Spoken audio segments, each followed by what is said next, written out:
પ્રભુ હમણાંની જે સરકાર છે ને મોદી સાહેબ, હું પ્રભુ યુગ પુરુષ કહીશ. મને તો અતિ ગૌરવ થાય છે એના ઉપર. જી પછી તો પ્રભુ ગુંગો હોય એને ગોળ ખવડાવી અને કહીએ કે આનો ટેસ્ટ કેવો છે, તો એ થોડી કહેવાનું છે કે આવો ટેસ્ટ છે. કે આમ તો સંતો વિશે કહેવાય કે સંતોનો સ્વભાવ છે એવો જનતાની ગોદના જેવો, અને માત સુવડાવે એને સંત જગાડે ને ભેળવી દે ભગવંત.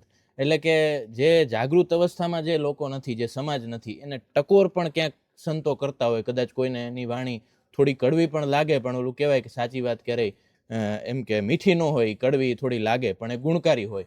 તો સાંપ્રત સમયના પ્રભાવોની થોડી બાપુ વાત કરીએ તો સૌપ્રથમ તો રાજસત્તા ધર્મસત્તા હંમેશા એકબીજાની પૂરક રહી છે. પહેલાના પણ રાજાઓ, ભગવાન રામ પણ એમના દરબારમાં સંતો એમના માર્ગદર્શનથી ચાલતા. અત્યારની ગુજરાત સરકારની જે કામગીરી છે, સાંપ્રત પ્રવાહો છે, વાહ કેન્દ્ર સરકારની કામગીરી છે, કઈ રીતે જુઓ છો બાપુ?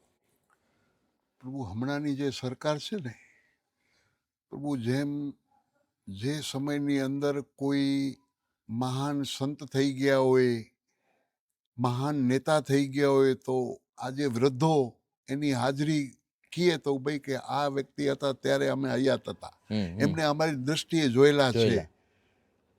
તો પ્રભુ આ યુગની અંદર આ પુરુષને, મોદી સાહેબને હું પ્રભુ યુગ પુરુષ કહીશું મારી ભાષાને.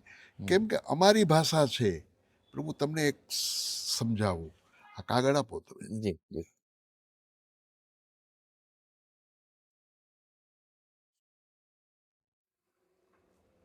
ચક્ષુ, તમે બે ચક્ષુથી જોશો.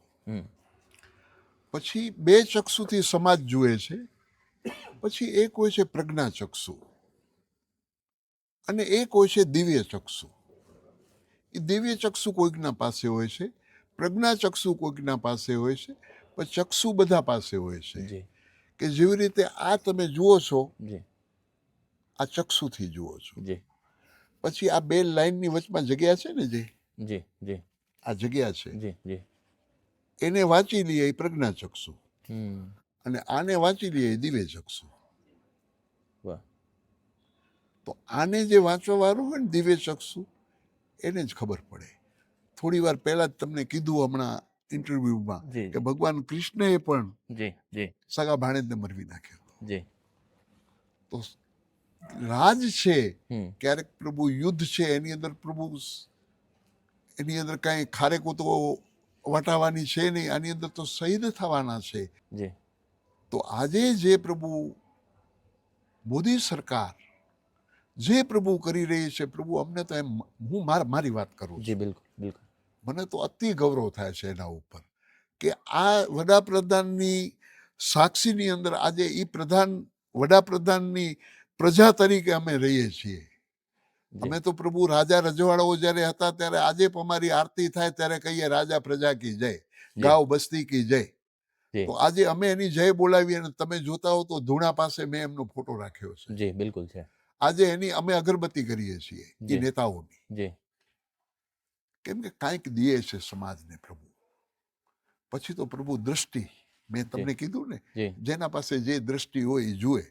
પછી તો પ્રભુ ગુંગો હોય એને ગોળ ખવડાવી અને કહીએ કે આનો ટેસ્ટ કેવો છે, તો એ થોડી કહેવાનું છે કે આવો ટેસ્ટ છે.